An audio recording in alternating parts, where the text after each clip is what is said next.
DResscue Slow Fashion and Visible Mending with ONCA. Our next session is with Brighton-based Arts and Environment Gallery ONCA. This DResscue sewing workshop will combine visible mending, a simple clothing repair technique, with conversation and creativity. You will learn how to extend the lifespan of a torn or old garment using just a needle, thread and a patch of cloth.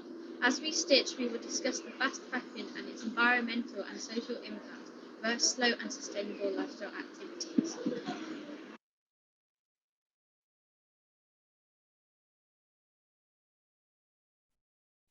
Hello everyone. Hi Sally. Hello, hiya. Can you hear me? Hi, how's it going? Yeah, good. How are you? Yeah, happy to see you. Happy to be here. That was a nice introduction, wasn't it? That was lovely. Really Thanks. nice. Ullswater Community College. My dog's here as well. You might hear him barking. Our name is Anka, actually, isn't it, Sally? The organisation that we work for. Yeah, so we work for Anka. We're an art gallery, and we're also a community art venue. We have a barge down at Brighton Marina where we run sort of community workshops and art sessions. Yeah, I'll let Pers talk a bit more. Oh, okay. Yeah, thank you. Yeah, I'm Pers or Persephone, and I've been working at Anka really since it opened, which was about 8 years ago.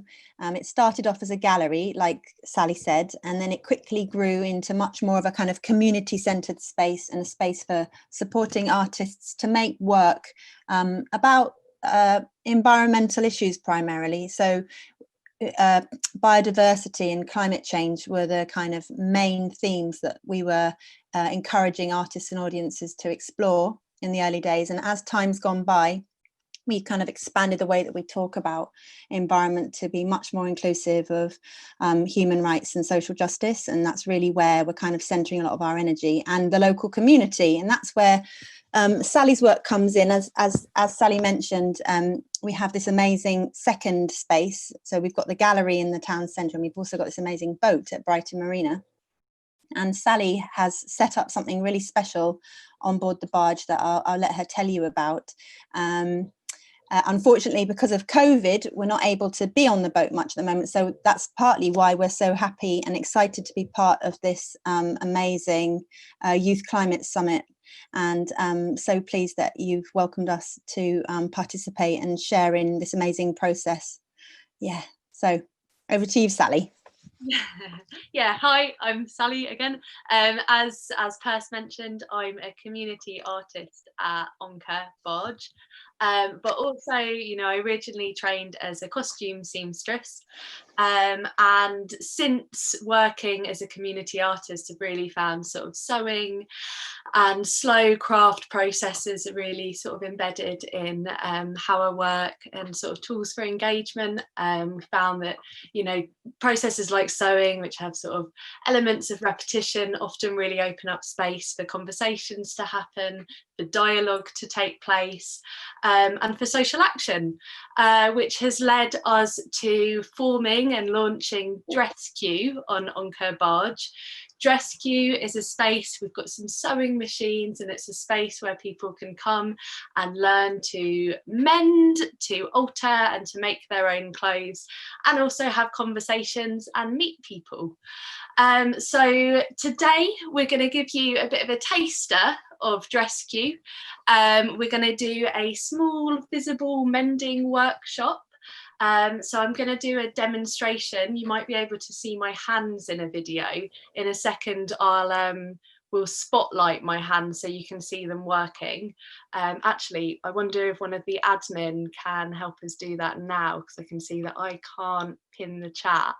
I can only pin the video and not spotlight it. Is that possible from the admin people? Oh, brilliant. Okay, cool. So my hands are now visible. Yeah, so we'll first start with a demonstration.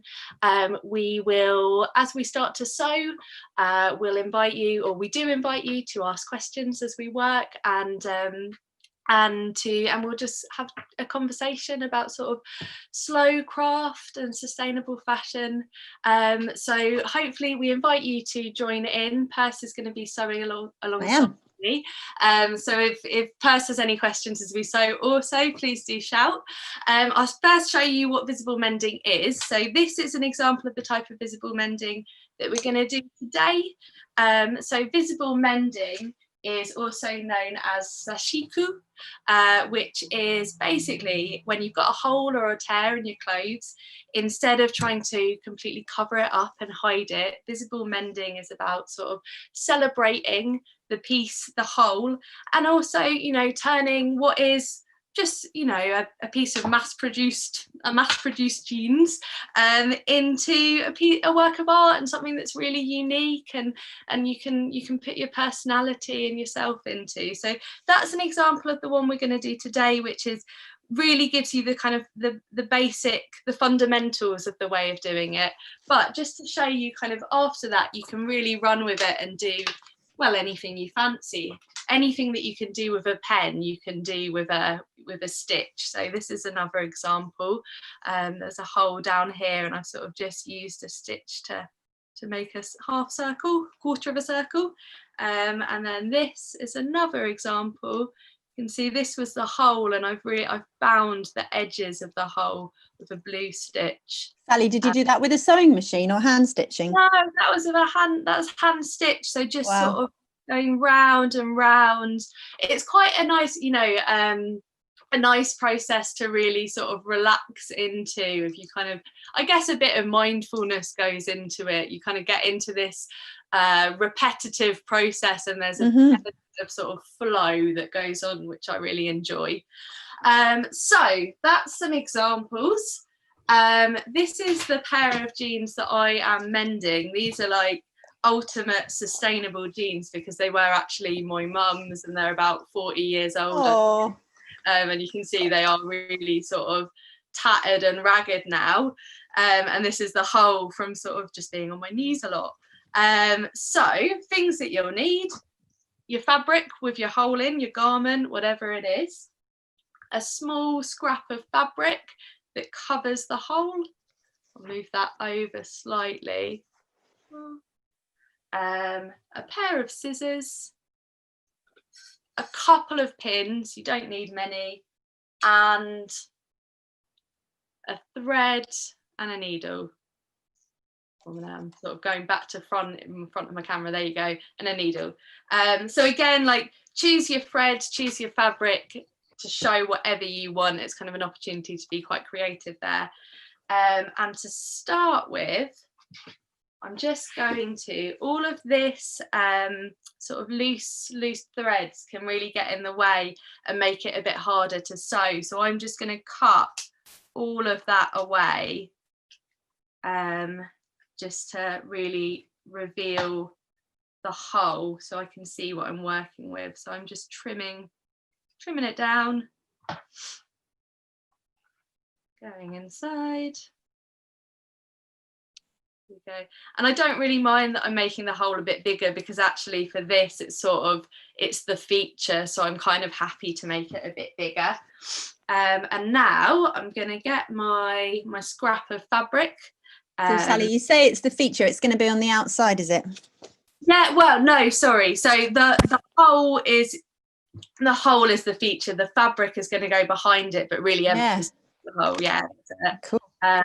So basically with your fabric, you just want to make sure that it completely covers all of the ends of your hole. So wherever your hole is, you've got a bit of an little bit of extra around the edges.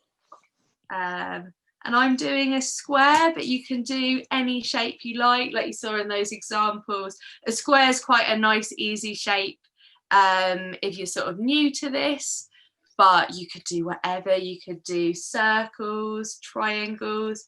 You can use chalk to draw out patterns, sort of stitch lines if you want to get really creative.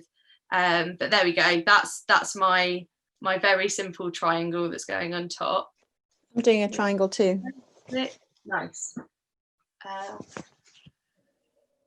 So to start with, now as he mentioned, Pers, I'm going to do my patch on the inside, but you can do it on top. Again, it's up to you. So I am starting by turning my trousers inside out. Mm-hmm.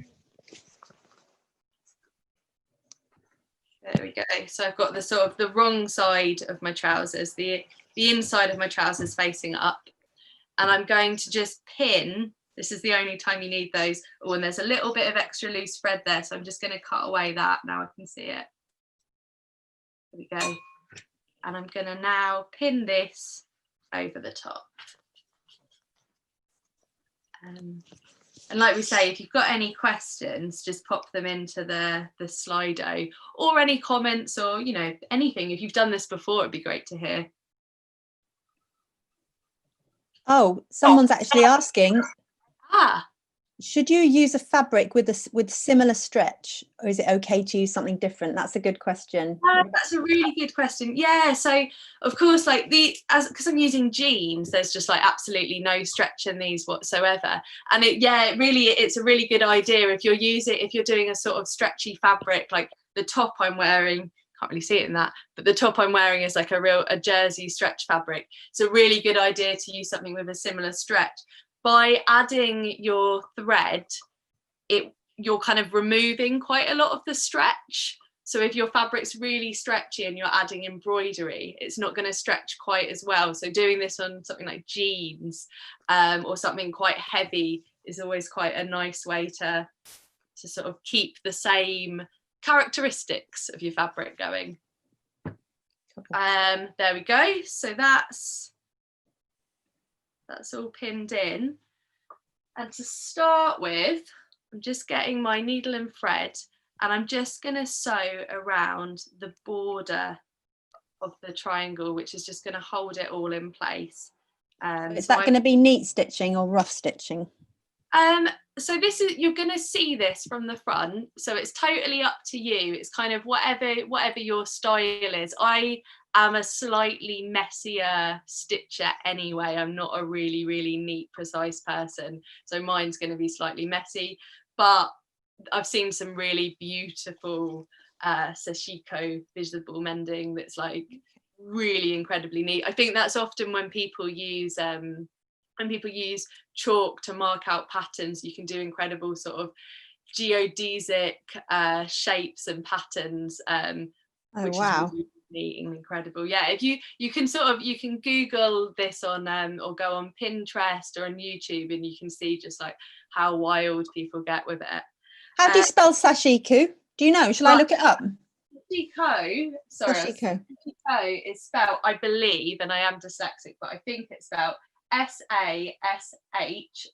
Okay, that's what I've written on my note down here, so I think that's right. Right, okay, so I'm going around the edges here, and I've just tied a knot at the start. Hopefully you can see this. When I pull it taut, you'll be able to see it really nicely. There we go. Oh, there's a few more questions, Sally. Yeah, and yeah, so there's a question about the kind of thread, and then also does it work on moth holes? But I think we can say it does work on moth holes, but can you tell us, it will work on moth holes, won't it? And what kind of thread are you using? Moth holes. Yeah, so on moth holes, totally same technique, and it might even be worth sort of cutting a bit more around the moth hole to just sort of neaten up the hole that you've got. It's quite, moth holes, I guess, can be quite strange shapes sometimes, so just to get a sort of even hole. And I am using, that's a really good question, I'm using embroidery thread. Thread with like a nice sort of high cotton count rather than polyester, I prefer. And cotton, I'm using embroidery because you're like, visible mending is really kind of embroidery, you're doing something that you want people to see. So if you use a sort of a thin thread that you might use on a sewing machine, it might get lost, whereas embroidery thread is quite a lot more visible. But I've embroidery threads are made up of six threads that are twined together, and I strip mine in half, so I've only got 3. just because I find 6 I often get in a bit of a tangle with, if that makes sense. What, Sally, I've got a doubled up just cotton. Oh, there you go, perfect. So you basically made your own embroidery thread there. Well, yeah, it's because I'm using the fabric that I'm using is a bit thinner than your fabric, and it felt like maybe it just needed and it's a tiny hole, so I wanted to maybe use slightly tinier delicate, yeah, thread, that maybe. Makes sense. Yeah, maybe I think that applies to the moth holes. Yeah, sort of look at the piece that you're working with, and you can sort of, it's your own sort of creative initiative there, whatever feels right. But right now we're sewing around the sort of outline of the shape of the piece of cloth that we've put on over our hole. Yeah, exactly, to just hold it all in place. There we go. I've just gone up the inside of the leg to make sure that I'm not sewing my patch to the back of my trousers. Oh, so yeah. There we go. Right.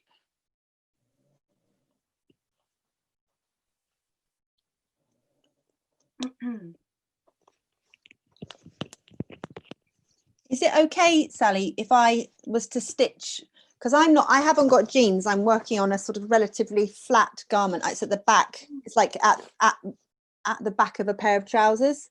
Oh, yeah. Is it okay for me to stitch from the front so that I can see what it looks like? Yeah, so actually at this point now that you can see I've just sort of held my patch in place, I'm going to push my needle through the fabric so that I end up on the front and I can turn it the other way around, and like you say, just start to see what I'm doing. The right side, yeah, that's it. So I'm just pulling it through and I'm turning my trouser leg back, outside in, so I can now see what I'm working with. So you can see, there we go, so that's my hole. There we go, we've got my hole, we've got the patch behind it, and you can just see the border of the patch. Yeah, okay, thank you. So now, sorry, just taking a glug of water there. So now basically it's up to you what sort of design you want to do into it. I'm just going to do rows, and I'm going to do them this way because my hole is mostly going in this direction. I think for me it makes sense to do the stitching in the other direction, so more stitches kind of bind the hole together and will make it really strong. If I did it this way, I'd only have maybe 1, 2, 3 lines going through the hole, rather than this way where I'll have 1, 2, 3, 4, 5, lots and lots of lines. Yeah. But you could do something, you could do corner to corner, you could do all sorts of designs inside that, you could draw it on with a pencil or chalk beforehand, or you could just sort of free flow, whatever you fancy. But yeah, so now I'm just going to start doing lots of little rows of stitching, which will really bind the patch to my jeans and make it really strong. Sally, what kind of needle are you using? Someone's asking. Just using just sort of a regular running stitch needle. Nothing fancy about it. I quite like a long needle, just because when I'm if you're gathering lots of bits of fabric, you can sort of build up quite a few rows of stitches, kind of like this. I'll show you. Like that. You can build up lots on your needle before pushing it through, which is quite nice. Yeah. I'm using a terrible needle. It's rusty. Do not use a rusty needle. This is a disaster. You kind of only realise when you start sewing with it when there's something that's not working. Terrible, because it sticks in the cloth. I'm going to see if I can find another one. I'll just mute myself while I rummage through the cloth box. I also find short needles really hard to work with, just for exactly that reason, that you can't really get a lot done in one movement.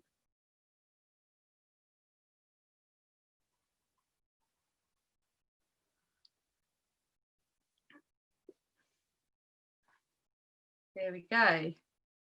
You can start to see that I'm just building up rows of stitching, and soon I'll get onto the hole and really start to sort of bind these edges down. And each time I just do a little stitch once I've done a row, I'll do a little stitch underneath the fabric, a little side stitch. There we go. To get onto my next line. And I have to keep moving it back and forth because I sew in one direction.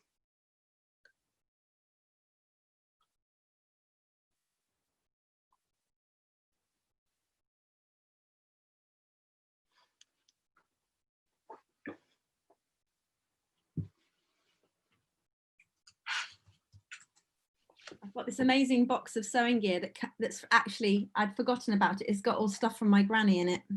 Oh wow, yeah, it's really interesting when you know in workshops like in DResscue, when we're all sewing together, people's connections with sewing and what it often means to them. There's often like lots of stories and memories that come up. It's a really, really nice process. Well, I mean, it leads us into cultural change, doesn't it? And how people's behaviors and habits around clothing have changed so much in recent years. Like my granny made all her own clothes. Yes, yeah, exactly. And like that sort of learning to sew and sewing being a sort of a real basic knowledge for a lot of people has really disappeared now, hasn't it? Because, you know, naturally it happens, but I think one of the really nice things about knowing how to sew is you really sort of appreciate, you know, spending when clothes only cost £5 and you think about all of the labor that's gone into producing those clothes. It's, you know, it's a really valuable thing to understand. Yeah, it makes me think also, because I was like you, I when I was younger I was really into making clothes, and when I had my first baby, my main passion is machine embroidery, so I got really into making all these baby grows and machine embroidering them with designs. But then and my friends all said, I want them, what should I pay, you know, how much would it cost? And I just thought, well, if you costed my work out and the price on this baby grow, it would just be so much more expensive than any sort of baby grow you'd buy in like the high street. You can't actually, you know, the pricing just doesn't match, does it, with what you pay in the shops? No, totally. So, and like when you sort of, the whole process of making clothes, like you start with like a pattern cutter who makes a pattern for a piece of clothing, then pattern cutting it onto cutting out your fabric. Each one of those steps is massively time consuming, and you know, in a sort of construction scenario, takes up loads of different people's time. When you sort of cost all of that up, it's just, and then a t-shirt costs a £5 or something, it just doesn't connect.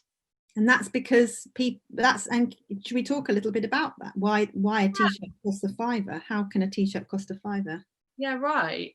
Brand new t-shirt cost a £5. Well, I mean, it's we're going into so I've just finished, just before we do, I've just finished that that row of stitching and run out of thread. So I'm just turning it the other way round, doing a knot, and then starting a new bit of thread. As simple as that. There's no secret to it. What you can either do a knot or you can do several stitches on top of each other. So that's what a knot is like. And several stitches on top of each other. It's like, I've just found some sharp needles. Oh, good. It made me realise how much I've neglected my sewing, because my needles have gone rusty. Yeah, right. So I mean, you said you were really into embroidery with your first child. So that was that's 15 years ago now. He's 15, and then it just kind of falls to the side, I guess, because it's time consuming, but it is always very pleasurable. Yeah, making time for, I mean, finding time for stuff like this is impossible, but I guess with you know, with COVID recently, I've had a lot more time on my hands to sort of rediscover sewing and the joy of it. You actually do make quite a lot of your own clothes, don't you, Sally? Yeah, and that's something that has happened kind of slowly. You know, like I said, I made clothes I made costumes for a living, and actually one of the things I think that often comes out of making clothes for a living is it kind of takes the pleasure out of doing it for yourself. So I never made clothes for myself when it was my job. And then as I sort of moved away from that over the last few years, I've sort of started to have a bit of an itch to sew again, and I just started making the odd bits and bobs. And now in the last year I made a sort of resolution to no longer buy any clothes, and I've been making all my own clothes. Which was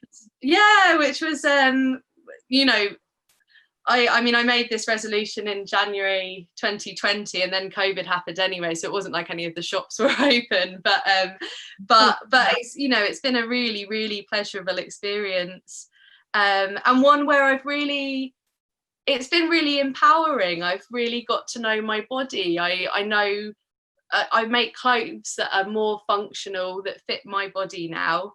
I make clothes that I feel happier in, and it's been a really sort of, really empowering experience. Is that this leads us to a question that we've just got about patterns and stuff. Someone's asked, actually we've got two questions. One is, are there any free pattern websites you'd recommend for making your own clothes and sustainable fabric shops? And then I'll tell you the other question as well. And can you make patterns from clothes you own already, or is that not easy? Yes, it is. So, right, the first question, there is a magazine called, I think it's called Peppermint Magazine, and they do, sorry, a glug of water.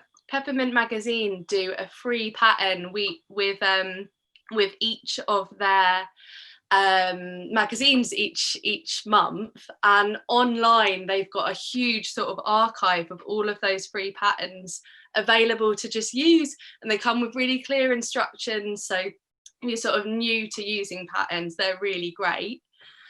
And making your own patterns is a really, I mean, it depends what piece of clothing you're copying. If you're copying sort of a basic t-shirt or something, it's actually a really easy process. I would just I started off, before I used pattern paper. Pattern paper is just, it's like very, very lightweight paper that you can buy on a big roll, but you can just use newspaper if you lay your newspaper out, or Greaseproof. Pardon? Greaseproof. Yeah. Or flip chart paper is really good, because it's the same sort of lightweight and slightly translucent paper. If you just lay that out, and if it's not big enough, use masking tape to stick sheets together, so then you kind of, masking tape you can draw on top of as well. And you can use pencil, you can just trace around your clothes, and it should give you a good kind of gauge of what you're making. Just sort of you can pin your clothes to the piece of paper as well to get a clearer outline. What you can buy is one of these little tracing wheels. Oh, I don't know if you can, actually I'll show you on this one. Yeah. Oh yeah, a tracing wheel. And so what you can do is buy carbon paper, and carbon paper sort of leaves a little sort of chalky print. If you lay a sheet of carbon paper down, then a sheet of newsprint down, and then your clothing, and just use the wheel to trace around it, then you'll have a really clear imprint. And then just add seam allowance, so you can sew with like 1.5 centimeters seam allowance, so it doesn't shrink when you get it on a sewing machine. Yeah, that's so important, isn't it? I've made that mistake before, not allowing enough for the seam. It's so gutting. Yeah. And then the only complicated thing is, if you start to get like darts in your clothing, although I'm not sure many clothes are made with darts anymore, but where a dart is a sort of a triangle or a diamond shape that will go to sort of shape underneath your bust or around your hips. But if you look at the inside of your clothes, you'll see it folded over, and you can measure the size of a dart and then transfer it onto your pattern. So you just need to sort of take the time to look really carefully at the garment. Yeah, that's it. Make it out of paper as well. You can try it to make it out of the paper or out of a very cheap cloth first, can't you? What's it called? They call it a toile or a toile. Yeah, and often people use calico, but I mean, also just use whatever, it's a great great opportunity to go to a charity shop and just use like old curtains or old bed sheets. It's a really cheap way to see if your pattern works, not buy new things, and you know, not be really worried about making mistakes. Just sort of try it out and experiment. Sally, we're getting lots of questions. I think people are really interested. Seems like people are really interested in the practicalities of making. So nice, excellent. Yeah, go on. So we've got something about putting pockets and everything. What's your take on pockets? Should we have pockets? Oh, pockets are fantastic. It's like, yeah, it kind of echoes the kind of this feeling of making my own clothes more functional and therefore more empowering, and adding pockets to absolutely everything is a massive part of that. Like I often notice that women's clothes don't come with way as many pockets as men's clothes, and it really isn't fair because we've got stuff. It's sexist, right? Really sexist. I've got yeah, I want to carry stuff. I don't want a handbag. I want to stick stuff in my pocket. Yeah. Old-fashioned idea. Yeah, exactly. So yes, pockets is a resounding yes, and I think something that's really empowering.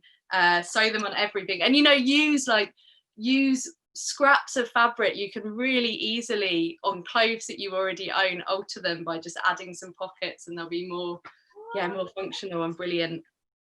Or make the existing tiny pockets that they put in girls' jeans into bigger pockets.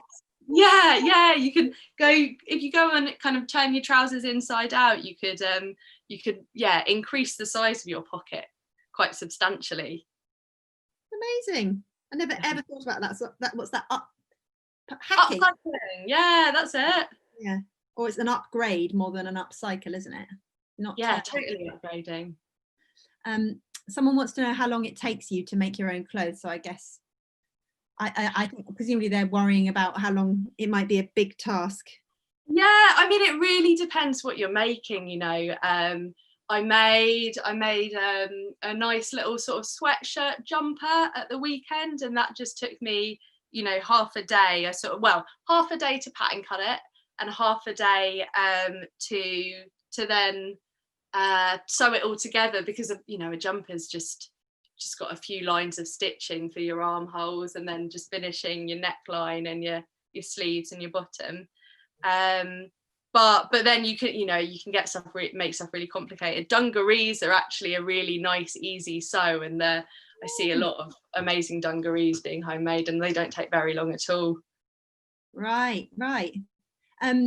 I'm just thinking about the types of fabric, because obviously a sweatshirt's stretchy, isn't it? And that's maybe, would you say advice for a new stitcher would be to make something that not with stretchy fabric?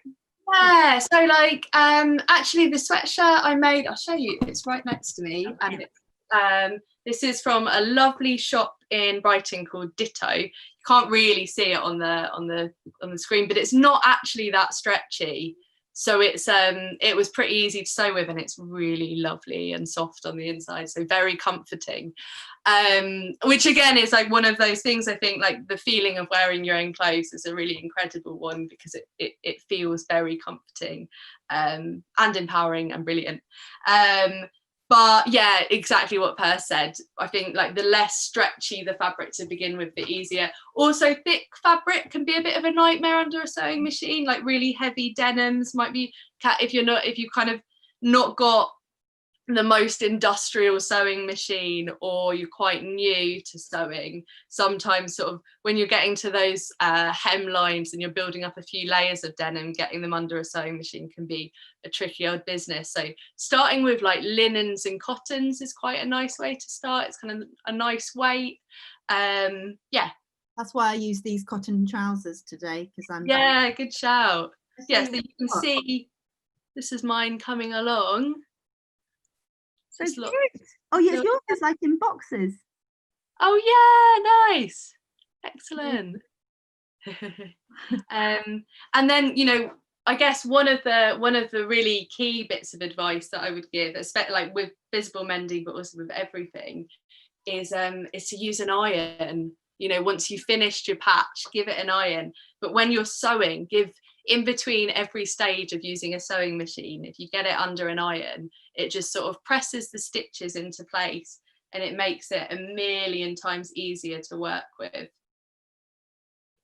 Sally, I feel like we skipped over a question back there, which was sustainable fabric shops, which is a really interesting question. Do you know any sustainable fabric suppliers? And I guess that would mean, what would that even mean apart from like dead stock or older cloth? Yeah, so there's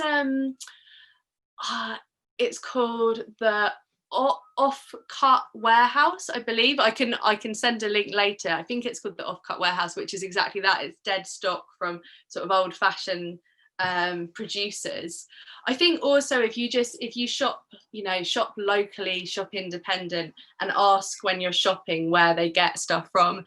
The place, ditto, that I mentioned in Brighton is one of the places I often go, because I know that they use a lot of sort of dead stock from old Italian designers. But I think also the thing to remember or to think about is like the most sustainable stuff that you can get is stuff that's already out there. So using the most sustainable clothes you have are the clothes that you already own, but also the most sustainable fabric you can get is stuff that recycle and upcycle. If you can get your hands on an old pair of curtains, that's a really, really great way to make some clothes. Sal, it's near the end of our session. We've only got another 5 minutes. So I'm just thinking it might be time. Someone's asked another really brilliant question. Thanks for all these amazing questions, everyone.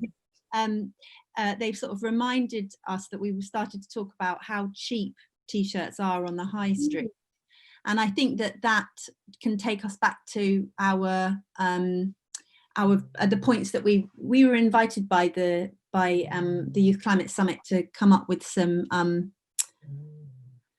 what was it, like action challenges. And I'll just got it. Oh, you want it too? That's cool. They were our end statements. Yeah. So it's probably, Go on. I was just sort of thinking about making the link from how cheap the t-shirt, from making our own, from fixing holes, like that's an important kind of response to the cheapness of t-shirts, and how that links to changing the world away from t-shirts that are too cheap. I mean, in a nutshell, t-shirts are £5 because people's skills and the materials that come from the earth are being undervalued by kind of globalized consumeristic economic system. So I guess part of our vision is around kind of shaping alternatives to that system, and hands-on approach to fixing our clothes is a really sort of potent step in that, isn't it, around empowerment. We talk about the circular economy. Yeah, let's quickly talk about the circular economy. So the circular economy, well, we've got a few minutes left, is it's about designing waste and pollution out of our systems, and therefore one of those steps is keeping products and materials in use, which is you can mend clothes, you can upcycle clothes, you can give your clothes to charity shops, you can get involved in secondhand September, you can do clothes swaps. These are all ways that you can just keep clothes in the loop and not just going to landfill. And that brings us on to what we're asking for people's our pledge is to just not let your clothes end up in landfill in whatever way you choose, whether it is clothes swaps, charity shops, upcycling, mending, any of that, but just don't let your clothes go to landfill. Right, and you could do things in school as well, couldn't you? We were thinking about workshops at lunchtime, or encouraging students doing this kind of activity, which is so simple and sociable at school. So the vision, our vision statement, because we've got 2 minutes, we just want to make sure we say all the things that we need to say. Our vision statement would be that the world we want is a world where we're taking creative action, where as many people as possible and who want to are taking creative action to move towards a circular economy. And then the pledge that we're inviting you participants to take is to pledge not to let your clothes end up in landfill. And then at the other end of the spectrum, a call for the world leaders and for the Conference of the Parties who aren't meeting now would be to improve human rights and labour standards for garment workers and factory workers who are making these clothes, and to stand and act in solidarity with those workers and listen to them and centre their well-being and the sustainability of their livelihoods and their health. Yeah, they're all these things are connected, aren't they, Sally? That's it. I mean, what we've tried to do here is a sort of a real grassroots action, which is part of a much bigger picture. And yeah, I think that's our time up. So we had a message, so we don't have to hurry. So we can wind down gradually, which is a relief. Thank you. Oh, I think it's great. So I guess it's just worth let's plug Anka and the Barge and the DResscue again. If any of you here are based in or near Brighton, I know that I've got a big shout out for all the Brighton schools and the Eco Action Parents Group and BE, the Brighton Hove Environmental Education crew. Yeah, we'd love to develop DResscue with you, and it's still emerging, isn't it, Sally? Because we've only got hold of the sewing machines in the last few months, but we do want to do more online stuff too, and we could do so. We're open to suggestions. And yeah, that's it. I mean, what we really want to say too is, you know, this is a real invitation to join us, whether it's in online spaces on our website and on social media, or to physically come down to the Barge, obviously when COVID isn't restricting our lives so much. Come down to the Barge and have a sew with us, spend some time with us. We want to offer the space to create dialogue and connections. So yeah, you can go on our website, which is onca.org.uk, and the DResscue page is on there. And you can also follow us on social media on Facebook. Yeah, we haven't got any online sewing classes coming up, but thanks for asking about that. And it is a great way to meet more people and connect with people outside Brighton. So we'll have a think about that, won't we, Sally? Yeah, totally. It was, yeah, sort of with the second lockdown, we've got to rethink what we're going to do. So could well be in the works. Definitely. You have been making videos, haven't you? So there is a visible mending video. Yeah, so if you want to go on that page that we mentioned, you can see sort of this process, probably filmed in a more sort of, yeah, you can see it a bit slower and a bit easier and kind of catch any bits you missed, as well as how you finish, which is just tying a knot at the back.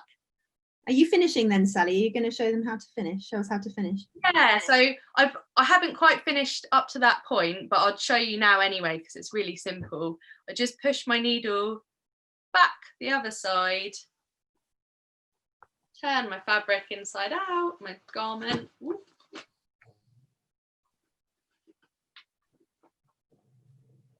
And then you can see all my stitching. Where's my needle gone?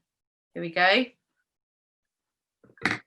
And you can either tie a knot, or you can just do 3 little tiny stitches on top of each other, which is how we, just like that.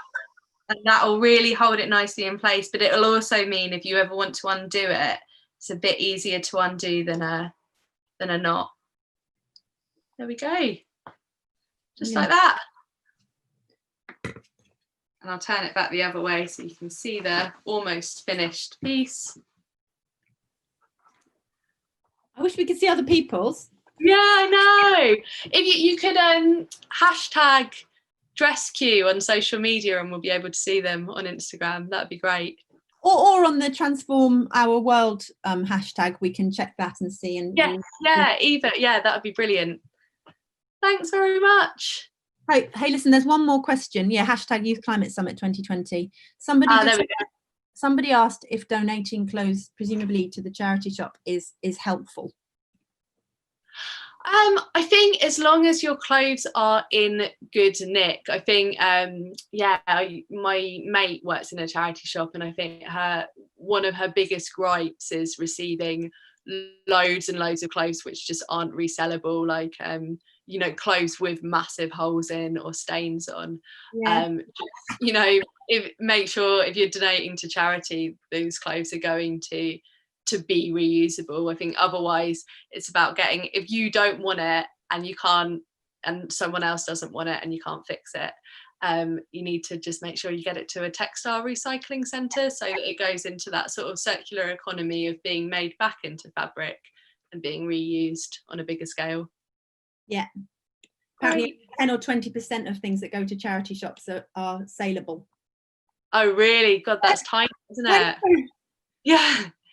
So just make sure it's reusable. That's the thing. All right. Thanks for having us. Thank you very much. We've really enjoyed being here. Take care. Bye everyone. Bye. Lovely to see you. Bye Sal. Bye.